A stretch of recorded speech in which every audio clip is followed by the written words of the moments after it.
त्याला म्हणजे reverse forward gear box आहे इकडं.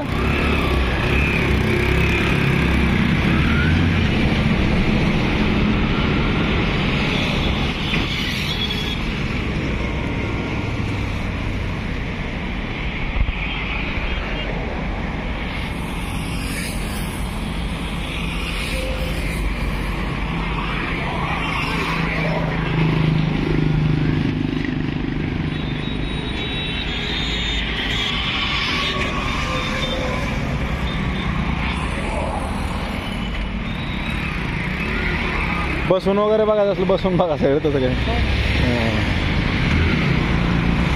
डम्पिंग करे कसं राहायचं रिटर्न घेऊन. गाडीचं तुमचं म्हणजे 100cc वरची कुठलीही गाडी असेल त्याला आपण बनवतोय. ज्याला रिव्हर्स फॉरवर्ड पाहिजे त्याला रिव्हर्स फॉरवर्ड, ज्याला डम्पिंग पाहिजे त्याला डम्पिंग पाहिजे.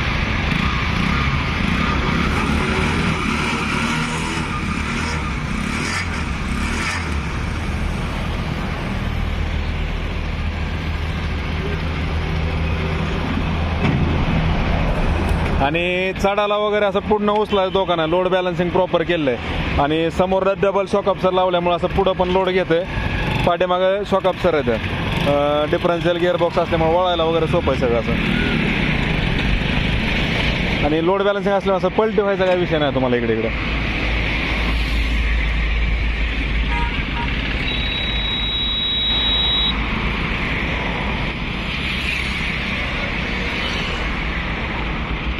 असं डेअरीमध्ये चारा वगैरे आणायला वापरू शकता. खत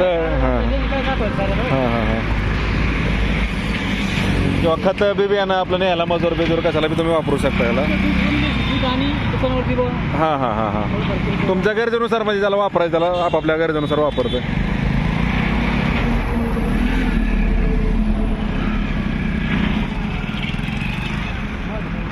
लावलं तुम्हाला चालवायचं असेल चालून बघा.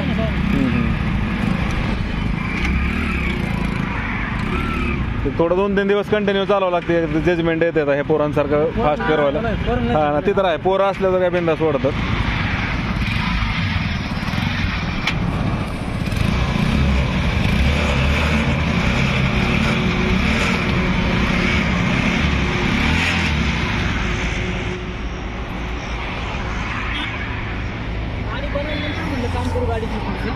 हा चालेल ना, काय तुमच्या हिशोबाने तुम्हाला जसं पाहिजे तसं काम. काय गाडी सर्व्हिसिंग वगैरे रेग्युलर तुम्ही करू शकता. पुढं आपलं पाठीमागे काय असतं तुम्हाला आता हायड्रोलिकचं असेल हायड्रोलिक ऑइल तेवढं ॲड करावं लागतंय. आणि बिना हायड्रोलिकचं मागचं काही मेंटेनन्स नाही आहे.